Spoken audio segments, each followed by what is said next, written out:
Bon, alors, Monsieur Grégoire, merci d'avoir accepté notre invitation.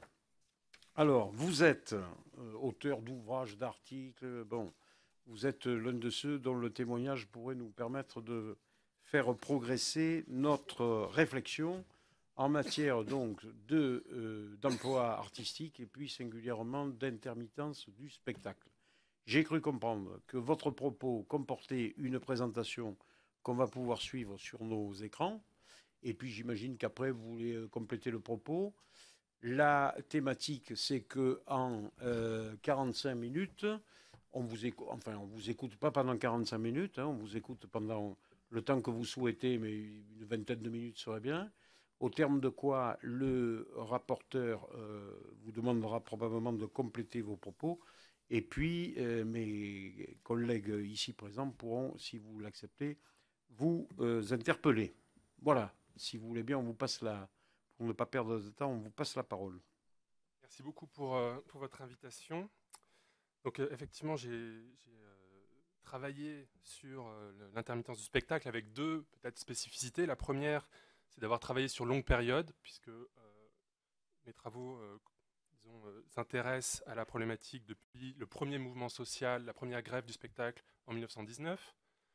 Et la deuxième spécificité, c'est d'avoir disons, décortiqué les données statistiques de l'emploi dans le secteur du spectacle, en partant, disons, de contradictions manifestes du constat qui fait consensus. En particulier, je me demandais comment il était possible qu'on parle de croissance déséquilibrée, de précarisation de l'emploi, et qu'en même temps, le taux de couverture de l'UNEDIC des annexes 8 et 10 ne cessait d'augmenter. Dans la mesure où l'accès aux annexes 8 et 10 est fonction d'une barre d'emploi, si tout le monde se précarisait, nécessairement tout le monde se retrouverait, enfin, une proportion plus grande devrait se retrouver sous la barre. Donc il y avait vraiment un gros problème disons de constat. Donc c'est ce qui m'a conduit à reconsidérer l'ensemble des données empiriques qui sont la base de ce consensus. Alors je vais organiser mon exposé peut-être en deux temps. D'abord revenir sur un certain nombre d'expériences historiques qui me semblent pouvoir éclairer les débats présents dans la mesure où il y a un écho, disons, entre ces problématiques historiques, ces expériences historiques et les débats qui ont lieu depuis 2003, c'est-à-dire les questions: faut-il mettre des barrières à l'entrée? Faut-il promouvoir la stabilisation de l'emploi, le plein emploi? Faut-il au contraire admettre la fragmentation de l'emploi et penser une socialisation des salaires pour, disons, accompagner un modèle de flexicurité? Donc, toutes ces questions font écho à des ambitions dont on a largement fait l'expérience dans le passé. Dans un second temps, je reviendrai sur l'évolution de l'emploi et des annexes 8 et 10. Alors, quelques éléments historiques sur l'emploi intermittent et ses régulations. Donc, quand on considère, avec le recul historique, les luttes du spectacle depuis 1919, on est d'abord frappé par deux constantes. La première constante, c'est la prégnance de l'emploi intermittent. Donc, contrairement à l'idée reçue d'un âge d'or de l'emploi permanent, d'un emploi stable, et contrairement au fantasme disons, d'une tendance séculaire à la précarisation, aussi loin que je sois remonté, c'est-à-dire en 1919, on a des travailleurs qui connaissent essentiellement des contrats courts, au cachet, au service ou à la pièce. Donc, sur tout le XXe siècle, l'emploi est massivement intermittent dans le secteur du spectacle. C'est pourquoi d'ailleurs le législateur, dans sa grande sagesse, a appelé le CDD d'usage, parce que c'est pris en compte l'usage qui était permanent dans ce secteur. La deuxième constante, c'est qu'on oppose aux artistes du spectacle qui revendiquent, disons, la possibilité de vivre de leur métier, systématiquement un même argument qui revient à dire que la précarité n'est que le revers de la médaille de leur liberté. Autrement dit, qu'il serait naturel, dès lors qu'on tient à son autonomie d'artiste, d'en assumer les conséquences matérielles. Et inversement, l'histoire montre que les intermittents, les artistes du spectacle, se sont en permanence battus pour dépasser cette équation liberté égale précarité, Et donc, c'est-à-dire pour sortir d'une condition salariale de libre mais précaire, précaire mais libre. Et donc, ils ont imaginé, pratiqué, théorisé des différentes voies pour échapper collectivement aux vicissitudes d'un marché du travail complètement ouvert, et pour concilier ces deux aspirations a priori contradictoires de l'autonomie et de la sécurité matérielle. Donc si on va à l'essentiel, historiquement, on a trois grands modèles historiques. Le premier, il est porté par l'Union des artistes dans l'entre-deux-guerres, et c'est la fermeture du marché du travail. Le deuxième, c'est celui de la promotion de l'emploi.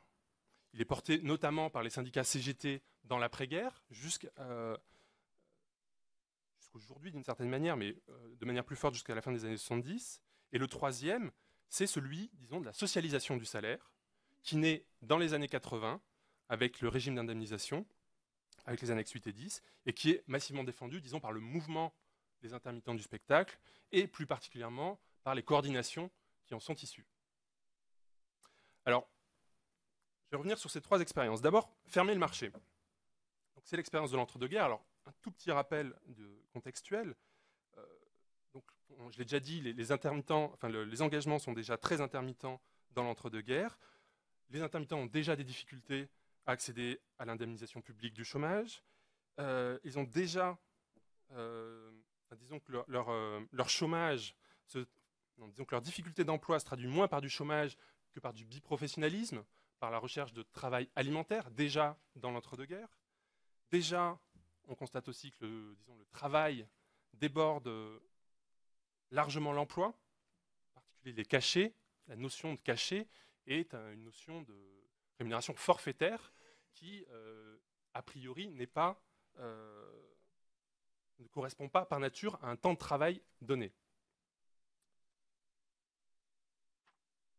Alors, dans un contexte totalement, disons, d'hyperflexibilité, totalement pas régulé par l'État, les organisations syndicales et l'Union des artistes, sur le modèle anglo-saxon, tentent d'imposer leur propre régulation. Alors, précisons d'abord que les taux de syndicalisation étaient énormes. On était aux alentours de 100% pour les musiciens et en gros de 6 000 pour les artistes, de 60% pardon, pour les artistes dramatiques, cinématographiques et j'en oublie, et lyriques.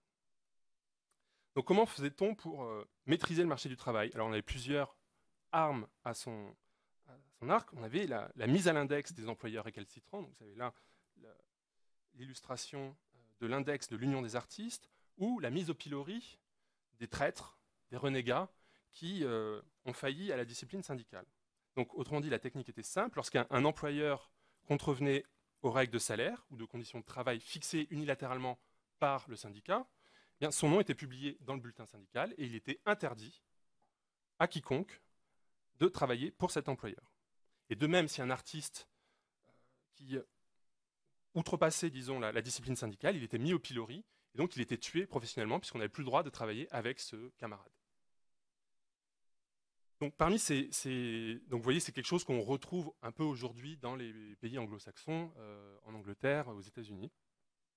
Maîtrise du marché syndical. Alors, il y avait en même temps plusieurs variantes. Il y avait le syndicalisme obligatoire des musiciens, sur lequel je ne vais pas revenir pour ne pas perdre de temps, et il y avait la fermeture malthusienne, dont la licence professionnelle, donc là c'était les index, les piloris, la licence professionnelle. Donc la licence professionnelle était l'instrument le plus fort et qui était porté par les acteurs dramatiques de l'Union des artistes. Donc pour eux, la volonté de maîtrise syndicale du marché implique l'élimination d'une partie de la main-d'œuvre en imposant une licence professionnelle, en fermant le marché du travail. Donc l'analyse économique est très frustre. Il s'agit de dire que ce qui est rare est cher. Et donc il suffit de créer la rareté en fermant le marché à ceux, disons, qui doivent être désignés comme des amateurs. Donc le diagnostic, il est assez simple. C'est de dire les difficultés proviennent de l'absence de barrières à l'entrée. Et donc il suffit de créer des barrières à l'entrée pour, disons, permettre à quelques happy few de vivre correctement derrière cette barrière. Alors, montrer quelques illustrations de la rhétorique de l'époque, notamment. C'était des entrefilés qu'on lisait dans le bulletin de l'Union. Vous pouvez lire, le chômage a pour cause le manque de qualité suffisante chez beaucoup d'acteurs qui chôment dès l'âge de 25 ans et ne s'imposeront jamais assez pour justifier leur emploi par des directeurs. L'Union n'est-elle responsable? Donc généralement, on rajoutait que l'agriculture a besoin de bras et que donc il valait mieux, disons, aller chercher ailleurs du boulot. Quelque chose qui était très commun dans l'entre-deux-guerres, on trouvait ça aussi chez les étudiants, qui disaient qu'il y avait trop d'étudiants qui étaient responsables du chômage intellectuel dans l'entre-deux-guerres. Quand on connaît la suite de l'histoire, c'est un petit peu étrange, mais c'était l'objectif. Alors, quelle leçon à retenir aujourd'hui de cette expérience? La première chose, c'est la difficulté de la mise en place. Ça a été un échec. La licence a été mise en place en 1931, mais elle n'est jamais restée qu'un bout de carton qui a suscité des tensions extrêmement vives au sein des artistes, entre eux, et avec les employeurs aussi. Deuxième leçon, c'est qu'il est difficile, extrêmement difficile, d'empêcher une large frange de la main-d'œuvre de travailler alors qu'elle désire travailler. Donc, même si les conditions d'emploi sont mauvaises. Donc, et on retrouve là exactement ce qu'on a aujourd'hui dans le modèle américain, avec d'un côté, notamment à Hollywood, des syndiqués qui travaillent uniquement avec des productions unions, et de l'autre côté, donc une énorme segmentation du marché du travail, et de l'autre côté, des gens qui sont extrêmement précaires, qui n'ont pas de protection, etc., et qui ne travaillent qu'avec certains employeurs qui eux-mêmes ne travaillent pas avec des syndiqués. Troisième leçon, c'est qu'un des corollaires de cet idéal de fermeture du marché du travail, ça a été de limiter au minimum la solidarité envers les chômeurs. En particulier la caisse de chômage, parce qu'à l'époque, les caisses de chômage, le chômage était corporatiste, organisé par les syndicats en grande partie. L'Union des artistes, la caisse de l'Union des artistes était uniquement alimentée par des appels à la charité, par le gala de l'Union, etc. Donc on était dans une logique charitable, d'appel à la générosité, ce qui est assez logique d'une certaine manière, parce que quand on considère qu'il y a trop d'artistes, il est logique de concevoir la crise de chômage comme un moment de purge nécessaire, donc aider à évacuer le trop-plein d'artistes, et non pas les aider à se maintenir avec une indemnisation du chômage importante. Alors deuxième période, deuxième expérience, la volonté de stabiliser l'emploi et de promouvoir le plein emploi, donc que j'ai daté, disons, de 1936 à 1979. Je reviendrai sur les dates un peu plus tard. Cette logique, elle peut se résumer à un seul mot d'ordre, c'est l'emploi. Donc vous voyez l'illustration, cette grève du 8 avril 1976, où on voit un intermittent défiler avec le slogan « Garantie de l'emploi », c'est quelque chose qui paraît totalement exotique aujourd'hui, puisque les manifestations des intermittents ne demandent pas le plein emploi, mais demandent à pouvoir bénéficier du système des annexes 8 et 10. Et donc, précisément, ce qui les distingue du reste du salariat, c'est de ne pas désirer le plein emploi, leur plein emploi.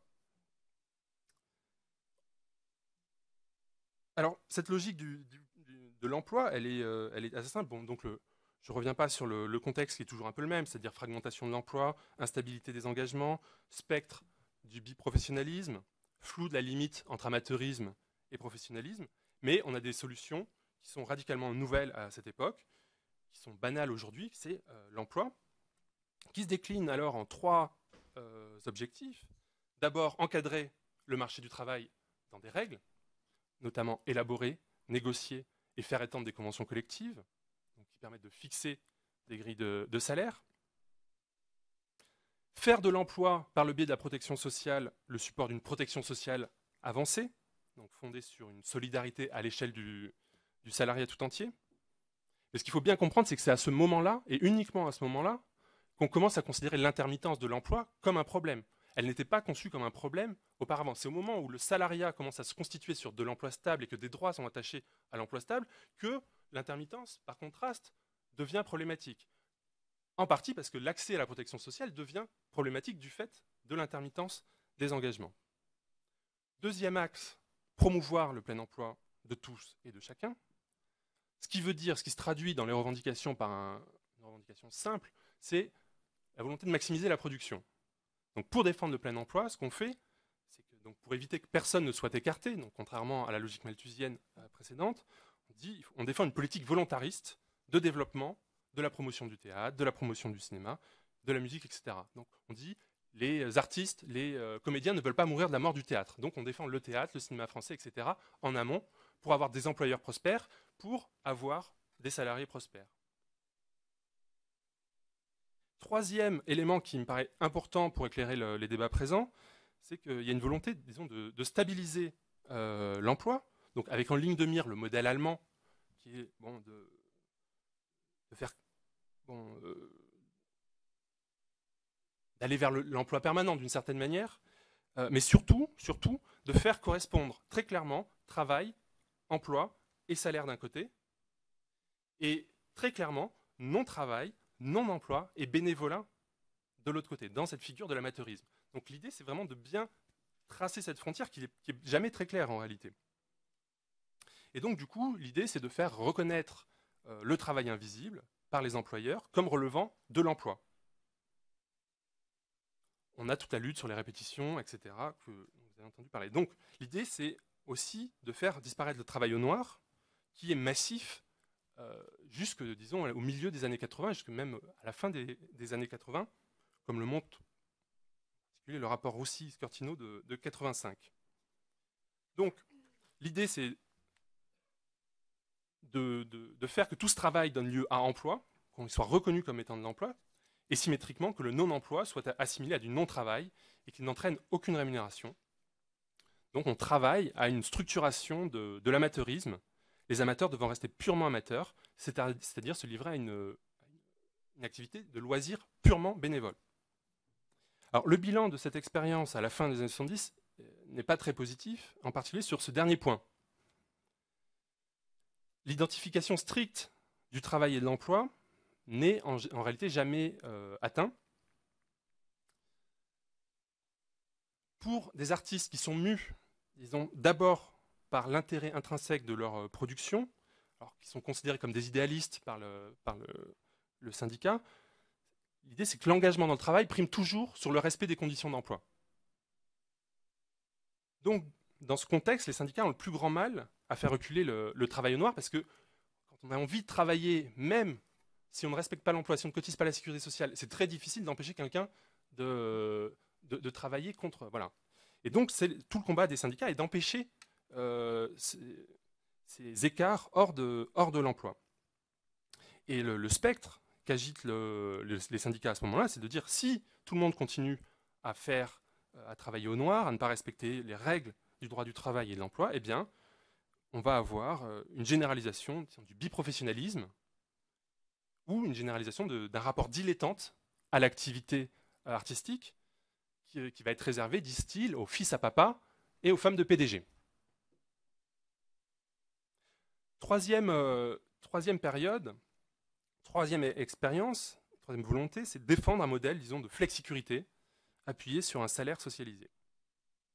C'est la dernière stratégie historiquement identifiable et qui est liée à l'essor des annexes 8 et 10.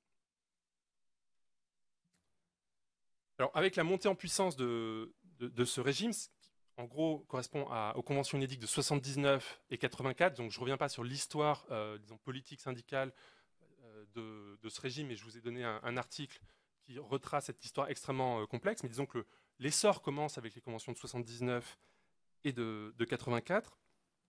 Eh bien, avec cet essor, disons que l'objectif de banalisation salariale, de lutte pour le plein emploi, commence à s'émousser profondément, et il laisse place à la défense d'un modèle dans lequel les ressources de chacun sont massivement socialisées.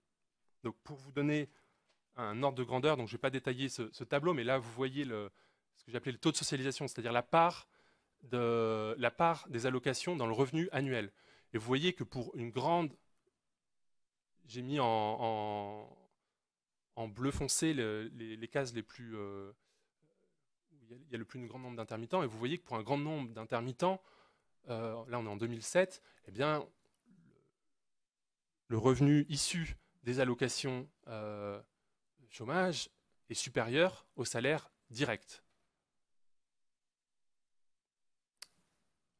Donc on a un système dans lequel on est massivement socialisé. Alors quelques éléments sur cette histoire de l'UNEDIC. Donc je dis que je ne revenais pas sur 79 et 84, mais juste un mot, c'est de dire qu'il y a une certaine ironie de cette histoire, puisque ce sont les revendications du CNPF de l'époque qui, en 84,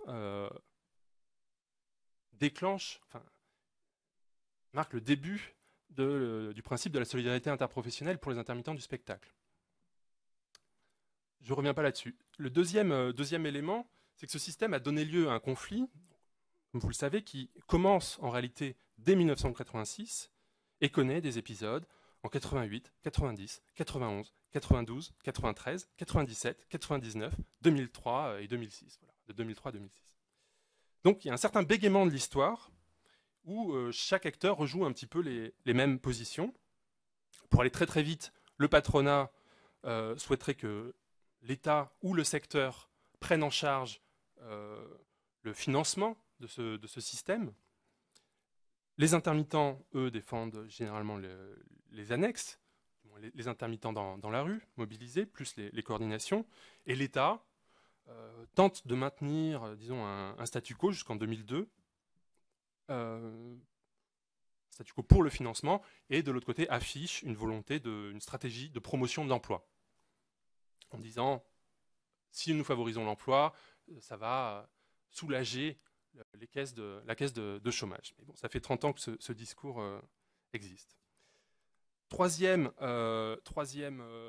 point, on a à la fois une nouvelle réalité et un nouveau discours. Donc la nouvelle réalité, c'est ce que je vous ai montré, c'est le bouleversement de la structure des revenus des intermittents, puisque donc plus de la moitié des ressources, de manière usuelle, correspond à du salaire indirect, l'autre moitié correspondant à du salaire direct. L'autre nouveauté, c'est que donc les intermittents défendent très massivement et très bruyamment ce système qui, de fait, ne peut être autre chose qu'un système de flexi-sécurité. Alors pourquoi mobilise-t-il? Quels sont les facteurs d'attachement à ce modèle? D'abord, il permet une forme de conciliation, la meilleure forme de conciliation entre sécurité matérielle et leur aspiration à l'autonomie, une grande mobilité, une grande flexibilité qui est défendue par les intermittents. Ensuite, parce qu'il tend à modifier la nature de la relation salariale, avec un affaiblissement de l'injonction au travail subordonné, donc un développement du travail hors des frontières de l'emploi et pour des employeurs qu'on a davantage choisis que si on n'avait pas, et des projets qu'on a davantage choisis que si on n'avait pas ce système de socialisation qui arrive directement dans le budget de l'intermittent lui-même et pas de son employeur.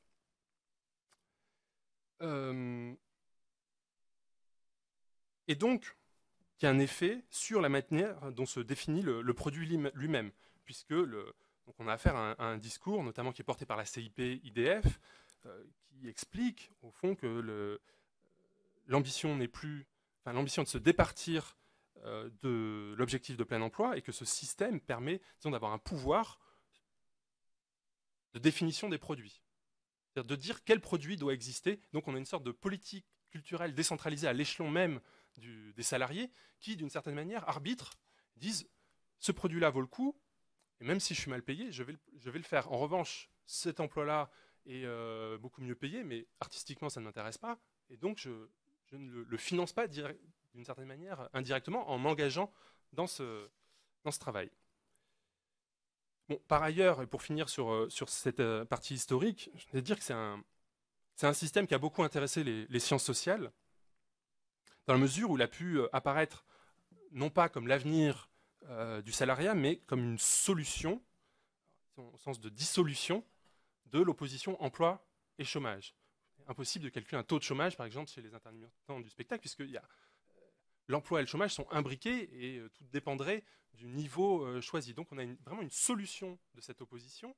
Et donc, du coup, quelque chose qui est extrêmement intéressant dans la lignée, disons, de ce qu'a amené Alain Supiot, notamment, dans son rapport pour l'Union européenne sur la flexicurité, sur la protection sociale au-delà de l'emploi, dans la mesure où il ouvre, disons, un cadre de réflexion sur l'avenir du modèle social français, dans lequel, disons, pour l'instant, la mobilité tend à être à une une source de précarité pour les salariés à cause précisément de cette connexion forte entre travail, emploi, salaire, droits sociaux. Donc l'idée de Supio, c'est de dire qu'il faut déconnecter droits sociaux, salaire de travail, emploi, le déconnecter partiellement. Et c'est ça l'enjeu finalement de la protection sociale de demain. Alors, deuxième point, deuxième partie, les annexes 8 et 10. Monsieur, je vous prie juste de m'excuser. Je me permets d'attirer votre attention. Est-ce que vous allez pouvoir faire un peu court sur la seconde partie, de façon à permettre à notre rapporteur de s'exprimer un minimum? Oui. Pas de problème, oui. Une dizaine de minutes, ça ira. Voilà. Très bien. Voilà. Alors, bon, pour aller très vite, je vais insister sur 2 points qui me paraissent excessivement contestables dans le constat qui fait consensus. Alors, il y a 2 thèses fortes qui sont défendues. C'est d'abord la précarisation tendancielle des intermittents, liée à une croissance déséquilibrée. Et une deuxième thèse qui est défendue, et qui me paraît tout aussi contestable, c'est l'idée que l'approfondissement du déficit des annexes 8 et 10 serait endogène et donc rendu explosive, notamment par des comportements stratégiques. Souvent, ces 2 idées font système, puisqu'on a une sorte de cercle vicieux, d'accord, dans lequel on dit qu'il y a trop d'intermittents qui se présentent sur le marché du travail, qui sont prêts à travailler à n'importe quelle condition, que ça aboutit à une croissance déséquilibrée, puisque les effectifs croissent toujours plus vite que la masse salariale, que du coup, chacun se précarise, le salaire moyen diminue, et que du coup, on se reporte sur l'assurance chômage, et que du coup, l'assurance chômage, d'une part, on a une aggravation du ratio allocation-cotisation, et d'autre part, on maintient sur le marché du travail un trop grand nombre d'intermittents qui auraient eu vocation à être évincés s'il n'y avait pas ce système.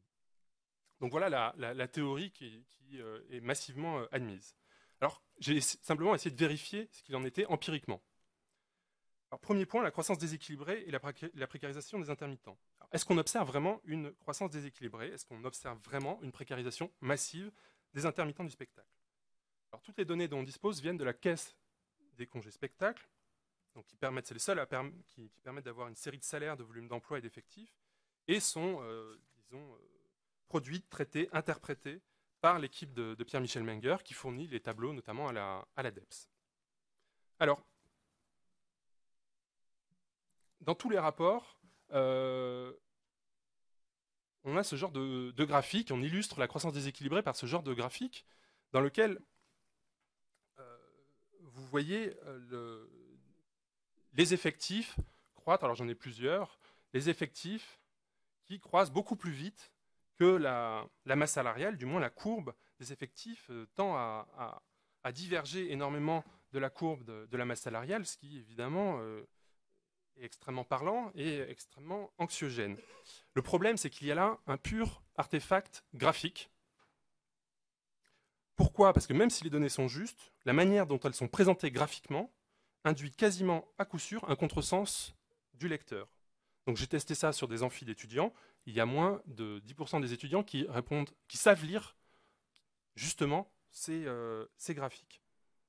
Donc, contrairement aux apparences, ce n'est pas du tout facile de lire un tel graphique, même si naturellement les données sont justes, puisque tout le monde confond d'une certaine manière la pente et le taux de croissance, et compare les pentes entre elles pour mesurer le plus ou moins grand équilibre, et ainsi se font piéger. Disons que spontanément, on se dit, si les courbes sont parallèles, alors il y a équilibre. Alors je vous ai représenté, pour bien illustrer ce point, ce que serait un équilibre pour un scénario fictif sur 2005-2017. Vous voyez, l'équilibre, la situation d'équilibre, c'est la courbe bleu clair, qui s'éloigne très clairement de la courbe verte. Donc à l'équilibre, les courbes s'éloignent.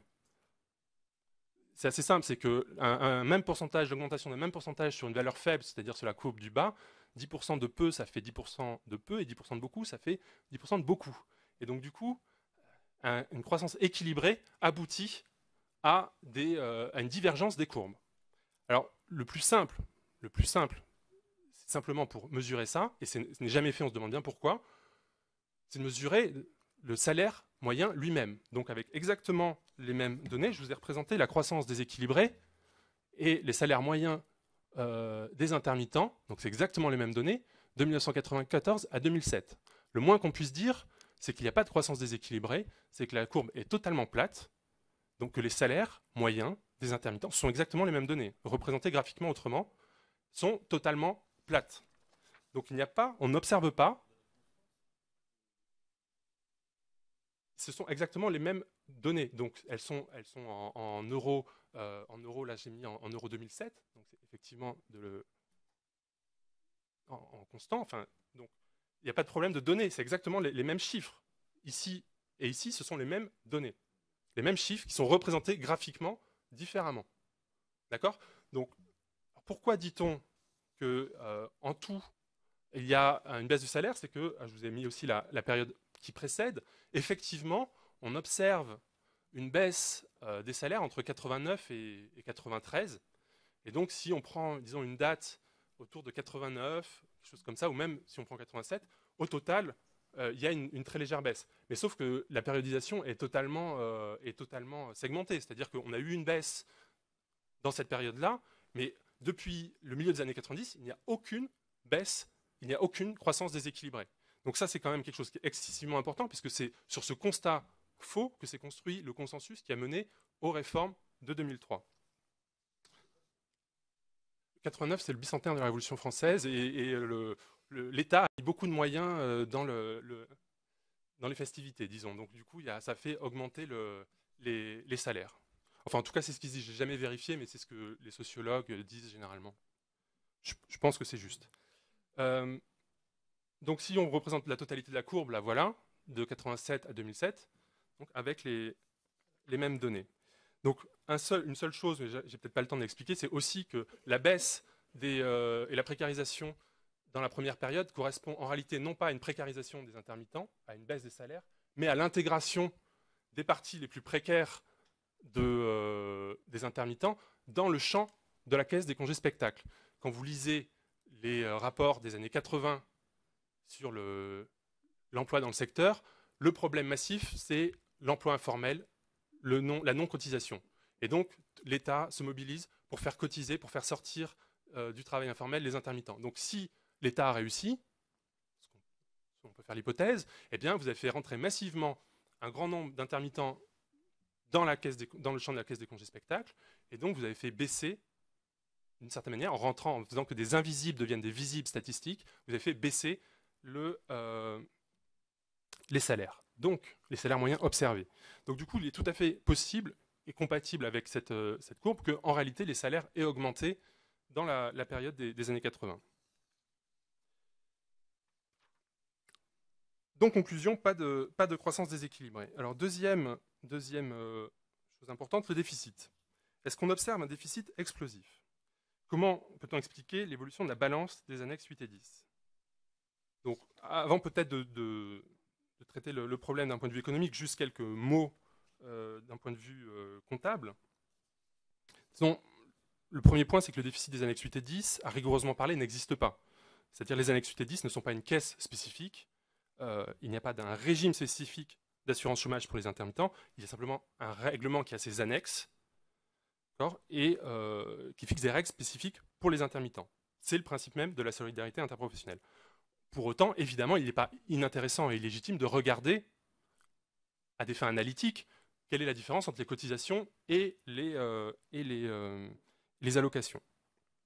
Mais c'est une logique purement analytique. Ça suppose ensuite aussi d'être prudent. Par exemple, il n'est pas pertinent de comparer le déficit des annexes 8 et 10 au résultat comptable de l'UNEDIC en général, et encore moins d'expliquer, comme certains le font, que le déficit des annexes 8 et 10 est responsable de X% du déficit général. Parce qu'en réalité, si vous regardez cet indicateur-là, c'est-à-dire de combien de pourcents représente le déficit des annexes 8 et 10 sur le déficit général, vous avez une courbe qui part dans tous les sens, parce qu'elle est totalement en fonction des résultats globaux du régime d'assurance chômage, qui est parfois excédentaire, qui est parfois égal à 100% du déficit des annexes 8 et 10, qui est parfois égal à 200%, enfin, ça part dans tous les sens. Donc, parfois, ça tombe bien, on est à 30 ou 50%, donc ça donne un argument, disons, démagogique dans le débat public. Je passe sur le troisième point, et je vous montre donc simplement l'évolution de ces annexes, avec l'idée générale qui est que lorsqu'on observe le ratio, alors je vous ai mis je passe sur les données générales, vous savez qu'il y a 1 milliard de déficit, qu'en gros il y a 1 milliard 250 000 euros d'allocation, 250 000. Bon. J'ai fait là pour vous montrer, essayer de tester l'idée des abus. Donc l'idée des abus, je ne conteste pas qu'il y ait des abus. La question, qui n'est pas morale mais qui est économique, c'est de dire est-ce que les abus, les stratégies ont un effet ou pas sur le déficit des annexes 8 et 10. Donc, et est-ce que l'histoire des annexes 8 et 10, c'est l'histoire de personnes qui petit à petit auraient chacun disons, grappillé de plus en plus sur l'assurance chômage. Quand on regarde les chiffres, donc pour ça, j'ai regardé combien coûtait d'une certaine manière un intermittent à chaque date. S'il y avait une progression des comportements stratégiques, des abus, eh bien, on observerait une montée en puissance, c'est-à-dire la part dans le budget de chacun des astédiques serait de plus en plus forte. Donc je vous ai mis là les prestations rapportées, donc c'est quelque chose de très simple, hein, c'est les données publiées par l'UNEDIC. J'ai mis les prestations, donc les allocations rapportées aux effectifs indemnisés au 31-12. Donc c'est une manière de mesurer, disons, combien chaque intermittent a comme prestation. Et vous voyez de 83 à 2003 une courbe qui est très plate. Autrement dit, un intermittent, à quelques exceptions près, quelques dates qui font un peu exception, un intermittent ne coûte guère plus cher en 2003 qu'en 83 ou qu'en 93. Il n'y a pas eu une montée en puissance du coût de chaque intermittent. En revanche, si on regarde ce qui s'est passé depuis 2003, effectivement, là, on a eu d'abord une bosse, 2004-2005, et puis un retour à un niveau à peu près équivalent à 2003 en 2011. Donc ça, c'est vraiment les dernières données qui ont été publiées il y a une dizaine de jours. Donc, ce qu'on observe, c'est qu'il n'y a pas un renchérissement du coût de chaque intermittent. Si il y a une déviation, disons, des allocations par rapport aux cotisations, c'est pour une raison simple et une seule raison, c'est le taux de couverture. C'est-à-dire que si on prend l'ensemble des intermittents qui cotisent, donc qui sont sur le marché du travail, la proportion à être indemnisée a tendance à croître. Et donc évidemment, ça ne fait pas rentrer plus de cotisations, mais ça fait sortir plus d'allocations. Donc c'est comme ça qu'il faut expliquer le chemin que prennent les déficits des annexes 8 et 10. C'est simplement parce qu'il y a plus d'intermittents, parmi les intermittents, il y a plus d'intermittents qui parviennent à passer au-dessus de la barre des 507 heures. Et pas pour des raisons stratégiques, etc. Voilà, je crois que je vais m'arrêter sur ce point. Si on peut rebondir. Donc finalement, quel vous semble être l'impact de 2003, alors, de la réforme de 2003? Il n'y en a pas. Bon. Donc non, il y a eu effectivement un effet qui est un effet on peut l'appeler professionnalisation, mais en réalité, professionnalisation, ça ne marche jamais tout seul. Il y a professionnalisation de certains et déprofessionnalisation d'autres. Donc l'idée, c'est qu'il y a eu une dualisation, je dirais, du marché. C'est-à-dire que ce qu'on observe avant 2003, c'est plutôt une égalisation. C'est-à-dire on a une montée en puissance, disons, de profil moyen, qui passe la barre des 507 heures ou qui ne la passe pas, mais de profil moyen. Et l'effet, à mon avis, de la réforme de 2003, ça a été d'éclater les profils, et donc du coup, certains en ont tiré parti, et d'autres ont été écartés, disons, du marché. Bon, après, il faut quand même considérer qu'on a très peu de données. Vous voyez que les données de la Caisse des congés spectacles, on n'a que jusqu'en 2007, ce qui fait que 4 années de recul par rapport à 2003, ce qui est un peu problématique. Je serais tenté de vous poser une question un peu brutale, qui est, et oui, de savoir ce que vous recherchez. Parce on a bien vu que vous essayez de démonter soit des évidences qui n'en sont pas ou des paradoxes. Mais voilà, quel est votre... je pense pour mieux comprendre l'ensemble de votre démarche. Ce qui est très intéressant dans ce secteur, ce qui m'a amené à m'intéresser à ce secteur, c'est pas du tout le secteur en lui-même, les artistes, etc. C'était pas mon problème. Mon problème, c'était d'essayer de comprendre un petit peu ça partait en gros des thématiques de la flexicurité, et donc de voir ce que ce modèle des intermittents du spectacle pouvait nous apprendre ou pas sur ça. Ce qu'il faut bien comprendre, c'est que quand on commence à étudier les intermittents du spectacle, l'intermittence en tant que telle, que ce soit du spectacle ou pas, à la limite, ça ne change pas grand-chose. C'est toutes les catégories qu'on a forgées dans le plein emploi, l'emploi stable, etc., commencent à être problématiques. Je vous ai parlé tout à l'heure du taux de chômage. On ne peut plus parler de taux de chômage. Il n'y a plus de chômage, vraiment.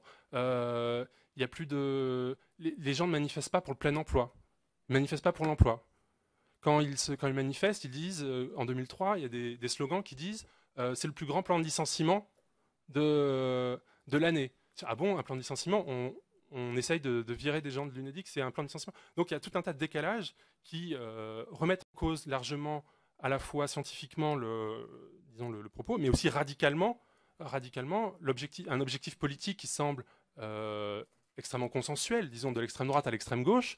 Tout le monde, a priori, veut le plein emploi ou désire le plein emploi. Et là, on a des gens qui ne veulent pas le plein emploi, qui essayent de dissoudre cet objectif dans un autre objectif. Et ce qui est extrêmement intéressant, d'une certaine manière, puisque il y a une solution du problème de la segmentation. C'est-à-dire que dans notre modèle, ceux qui ont un emploi stable ont la meilleure protection sociale, et ceux qui en sont privés ont tous les défauts.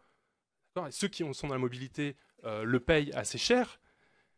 Le patronat demande plus de flexibilité. Là, on a des salariés qui demandent plus de flexibilité, qui demandent de la flexibilité, de pouvoir être flexible et en même temps de ne pas être de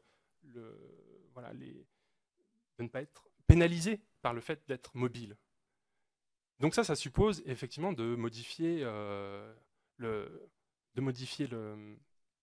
modèle social français en grande partie. Et c'est ça qui m'a intéressé au premier abord. C'est les questions qu'ils posent. Alors après, juste un truc, c'est que souvent on considère les solutions comme des problèmes. C'est ça un petit peu le souci, c'est que ce qui peut apparaître comme des solutions justement aux problèmes de la segmentation du marché du travail dans le modèle français est désigné très souvent comme un problème par l'État, par d'autres sociologues, etc.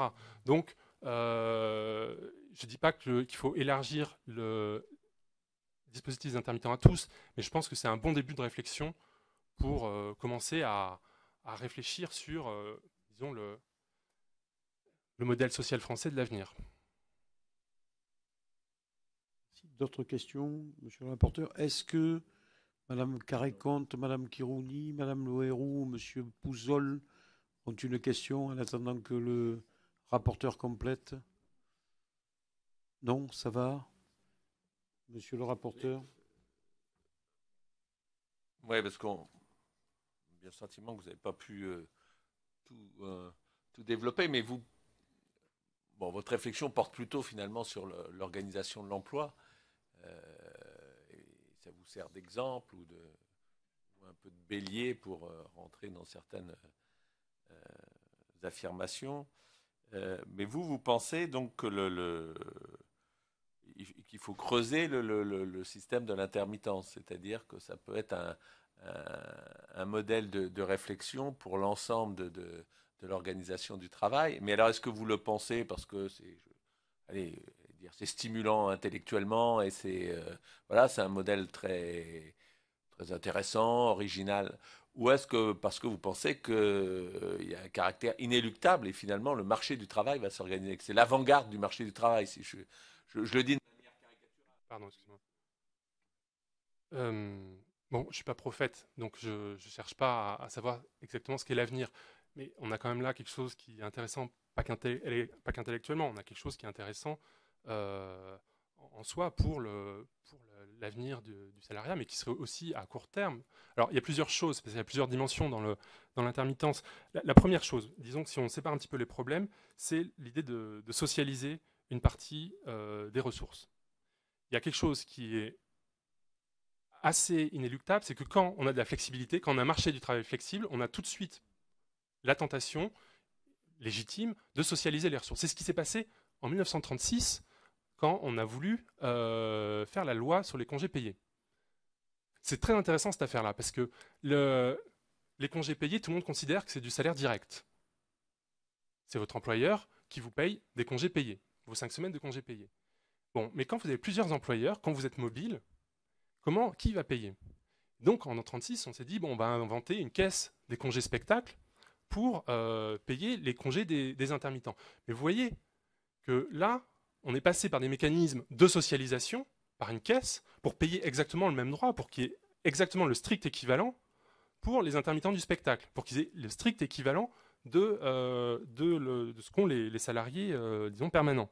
Donc c'est assez intéressant, parce que du coup, ça veut dire que la socialisation qu'on associe trop souvent à des mécanismes, disons, de transfert, de générosité, de financement disons, de gens qui ne travaillent pas, complètement inutiles. Vous voyez bien que là, on peut avoir des mécanismes de socialisation du salaire en tant que tel, qui ont juste pour vocation de permettre une plus grande mobilité. Donc ça, c'est le premier point sur la mobilité.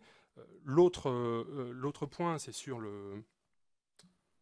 disons, sur la manière de donner des droits sur les allocations, disons. On voit bien qu'il y a tout un tas, il y a toute une série de travailleurs. Alors, on les trouve en particulier chez les travailleurs. Je travaillais un petit peu sur les travailleurs intellectuels précaires, donc de manière plus large, qui regardent ce modèle-là avec envie, pour le dire, parce qu'ils ne souhaitent pas avoir un CDI, ils ne souhaitent pas avoir un seul patron, ils souhaitent pouvoir mener des projets eux-mêmes, ils souhaitent, etc., etc.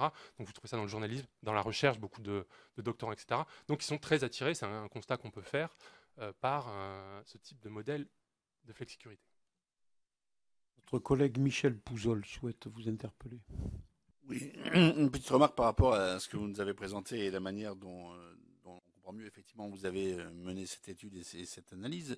Il y a deux éléments qui sont étroitement liés à nos auditions et à cette mission que je ne retrouve pas dans votre analyse et je voudrais vous interpeller là-dessus. Première chose, vous nous avez montré que ce n'était pas, il n'y avait pas un accroissement du coût de l'intermittence, qu'il n'y avait pas un accroissement des dérives liées à cette intermittence. Mais un peu la raison d'être de notre mission, c'est d'essayer de répondre à une double question. C'est-à-dire que on a une partie des partenaires sociaux et de la population qui nous dit que le coût intrinsèque de ce dispositif, au départ, est extrêmement élevé par rapport aux réalités du monde de l'emploi. Le coût de départ, on peut le rapporter peut-être au nombre d'intermittents ou de salariés touchés. Et d'un autre côté, on a ceux qui en bénéficient ou ceux qui sont dans ce dispositif d'intermittence, qui eux nous disent au fur et à mesure qu'on les rencontre que ce système-là n'évite pas pour autant une très grande précarité et une très grande difficulté à évoluer dans ce type de flexibilité. Donc vous voyez qu'on est au debout d'une chaîne et je voulais savoir comment vous intégrez ces deux aspects, puisque d'un côté on nous dit c'est trop cher et de l'autre côté on nous dit ça ne fonctionne pas. Donc comment après construire un modèle à partir de ça? Donc j'ai pas dit que je n'ai pas dit que les allocations croissaient moins vite que les cotisations. C'est pas le. Il y a un écart qui se creuse. Ce que j'ai contesté, c'est l'explication du creusement. Le creusement, il vient du fait qu'il y a plus de gens qui bénéficient de ce droit. C'est aussi simple que ça, en proportion. Donc ça, c'est le premier point. Mais je ne nie pas qu'ensuite, les chiffres, donc là, c'est les derniers chiffres de l'UNEDIC, tout le monde les connaît, c'est-à-dire tout le monde est d'accord sur le constat. Ensuite, je ne nie pas non plus qu'il y a plein de situations de précarité, évidemment, qu'il est excessivement. De toute façon, c'est simple. Un permanent, un salarié lambda, quand ça commence à aller mal professionnellement, il tombe au chômage. Un intermittent, quand ça commence à aller mal, il perd son chômage. Donc, on a un décalage déjà de situation. Donc, tout ça n'est pas du tout. Mon propos n'est pas de nier la précarité. Alors simplement, la précarisation, c'est-à-dire le mouvement général, il est clair qu'on on a martelé depuis des années qu'il y avait précarisation, que ça allait de que c'était de pire en pire et que c'était à cause des années 70. Ceci est simplement faux. Alors évidemment, c'est pas aux parlementaires, c'est pas aux syndicalistes d'aller vérifier les données qu'on leur donne. C'est d'une certaine manière mon boulot d'aller voir si ce chiffre est juste, si ça c'est pas un peu louche. Donc légitimement, tout le monde se voit ces courbes diverger et se dit bah oui, il y a quand même un énorme problème. Peut-être que le problème est beaucoup moins énorme que ce qu'on a bien voulu dire. C'est mon propos, uniquement mon propos. Il y a une dernière question du rapporteur, une dernière question. Oui, il y a quand même un petit problème de déficit, quoi. Si on généralise le système, ça ne tient pas. Je comprends pas bien ce que veut dire ne tient pas, en fait.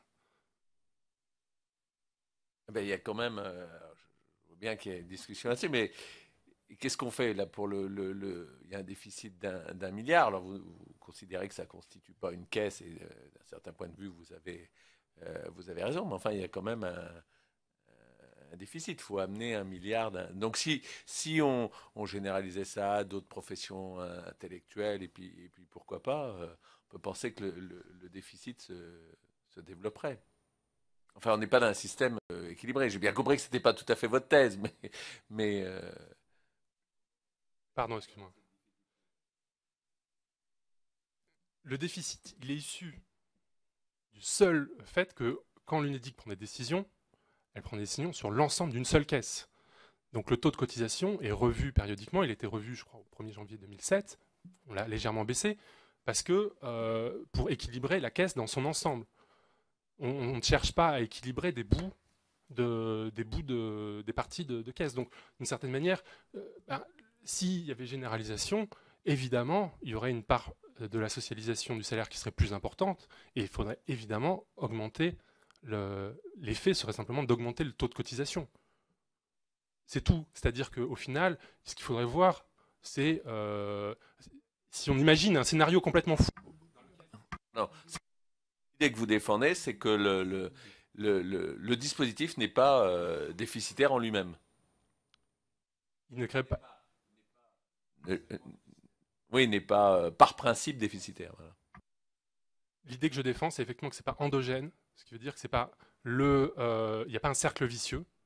Il y a quelque chose qui est relativement stable, qui, si vous voulez, quand je vous disais que la variable essentielle, c'était le taux de couverture. Quand je dis que la variable essentielle, c'est le taux de couverture, ça veut dire que, évidemment, quand on passe de, disons, 10% à 90% de taux de couverture, pendant toute une phase, on a une aggravation des indicateurs de déficit, etc. C'est logique, puisque de plus en plus de personnes bénéficient des allocations, mais proportionnellement, il n'y a pas plus de gens qui cotisent. Bon. Mais simplement, ça a une fin, ce processus-là. Quand on dit c'est exponentiel, que c'est explosif, je ne sais pas quoi, on sous-entend qu'il y a un cercle vicieux, un phénomène qui, d'une certaine manière, ne peut pas tenir, qui conduit à une explosion, à du toujours pire. Simplement, c'est ce que je conteste, c'est que le phénomène, c'est un phénomène de transition, d'accès à même si ça coûte ce que ça coûte, mais le phénomène, il peut se déterminer comme un phénomène de transition, un passage d'un régime à un autre, d'un passage de 10% de la personne, des intermittents qui sont couverts au début des années 80 à un moment où une plus grande partie de la population devient couverte. Et donc, ça n'a pas vocation à dépasser 100% de taux de couverture.